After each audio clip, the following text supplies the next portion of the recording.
My name is Jaleesa Bisbee, and I'm the dance instructor here at West Pullman Park. Today, I'm going to teach you how to make a fun, cute snack for Valentine's Day. These are the ingredients that we need today. A fruit of your choice. I use strawberries and pineapples. Make sure you wash all your fruits first. Teddy Grahams, honey, icing, and sprinkles. All right, let's jump right into it. So I'm gonna take 2 Teddy Grahams, 2 strawberries, and 2 pineapples. I'm gonna grab my icing, and I'm gonna go in and make my cute little design.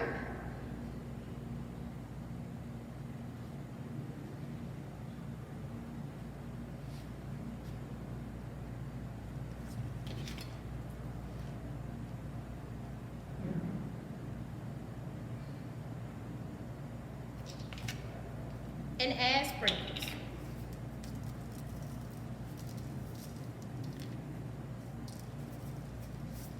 And there you have it.